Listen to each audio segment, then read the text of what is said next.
Hello, fellow plant lover. Good to have you here. Bromeliads are very popular, colorful houseplants, but the flower doesn't last forever. So what to do with the flower? If you're new to bromeliad gardening, well, stick around because this is the video for you.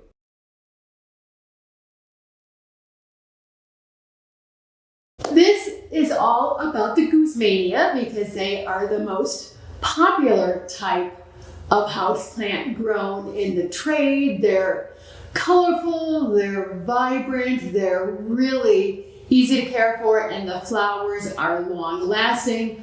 But this can apply to other bromeliads also, except for the Neurogelia because the flowers are deep inside the cup, so it's not going to be the same for them, but any of them that have a stalk or a stem, this applies. And I wanted to do it specifically on the Guzmania because they are found at Trader Joe's, Lowe's, Home Depot, and of course our wonderful local garden centers.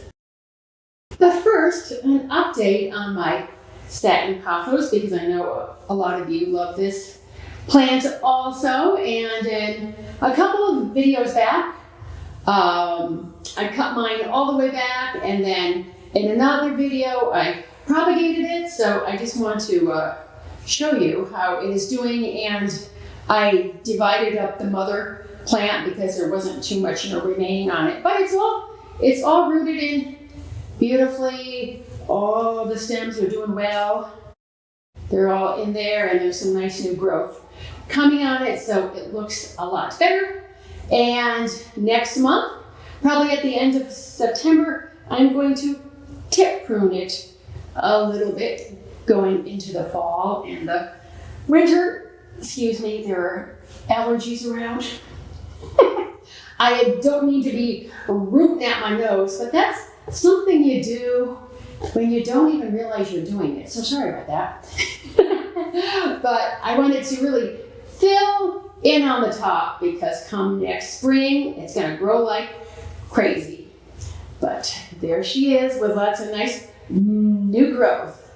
So back to what the video is actually about. This is my Guzmania. I purchased it in mid-February. It's now mid-August. It started to go brownish in probably mid to end of June, but it's a gradual process. It doesn't turn brown all at one time. So this is how it looks now. And I was actually planning on doing another video.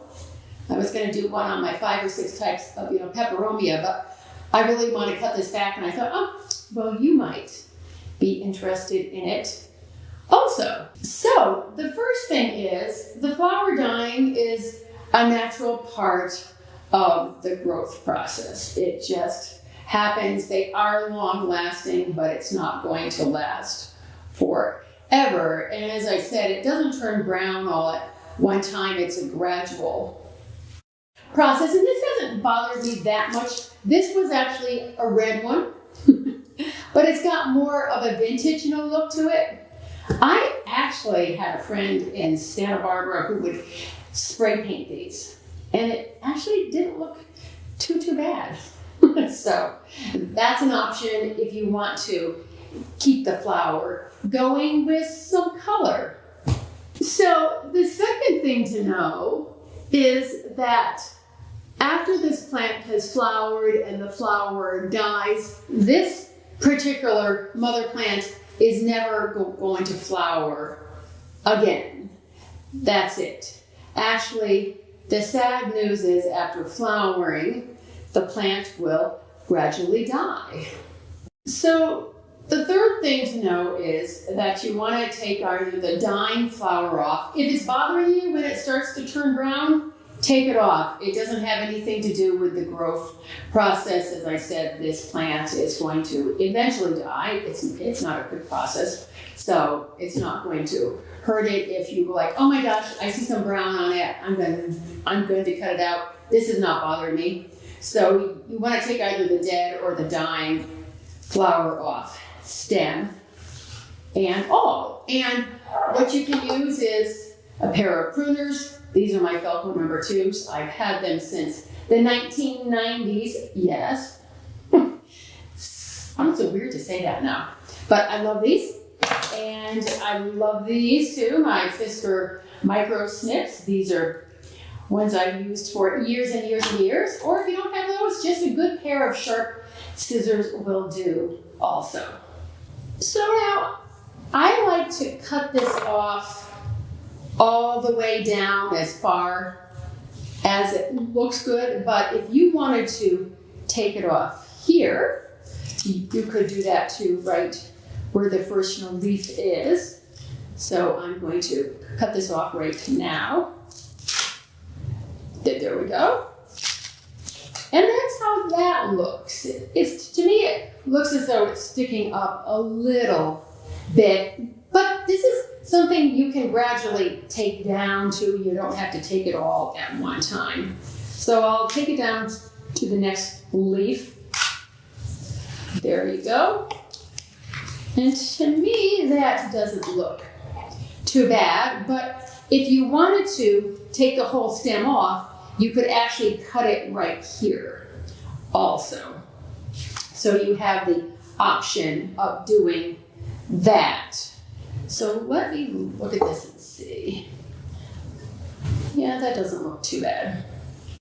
But this would work here, or right even here too would be fine. I'll cut off that one just to show you. There. And that does the trick there.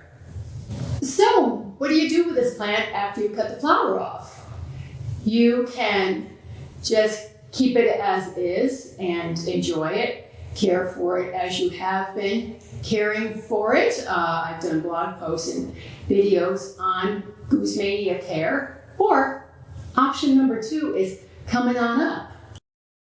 So the next thing you can do, the other thing is you can have the plant live on through the pups or the baby plants here. They are called pups, and that's what these things are sticking out here.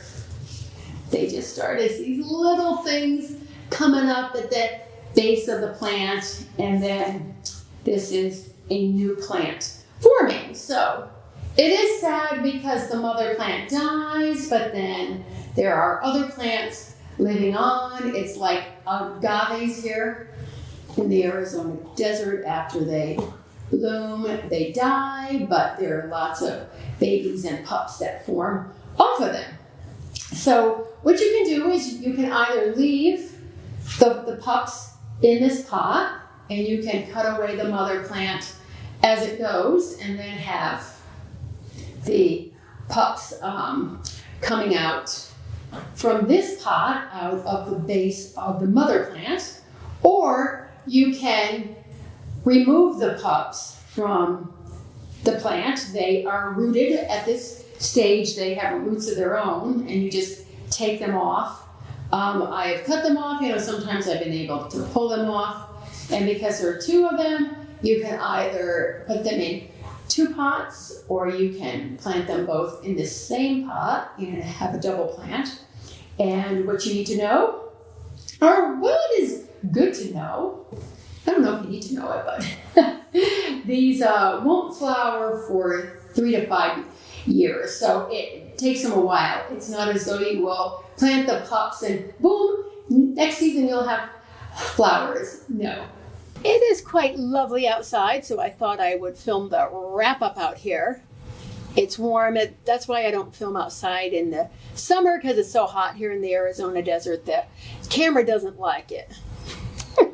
Anyway, Goosemanias are wonderful houseplants to have. They come in white, pink, rose, yellow, red, orange, really vibrant colors, and they are long lasting, so they're great houseplants to have and to enjoy as an alternative to cut flowers, or in addition to cut flowers, because can we have too many flowers in our lives? I think not. I hope you have found this video to be helpful. As I said, I've done a lot of posts on bromeliads, all of them, the acmeas, the pink quill plant, the nerigilias, the goosemanias, and I forget, I did one other one. Anyway, there's a lot waiting for you to discover and explore on those. I have a lot more videos coming your way all about gardening, both indoors and outdoors. If you like this, give it a thumbs up. I thank you for your likes and your subscribes. I appreciate them. Now let's get into our indoor gardens. Enjoy our bromeliads, and make our worlds a more beautiful place. Thanks so much for watching. Catch you in the next one. Bye for now.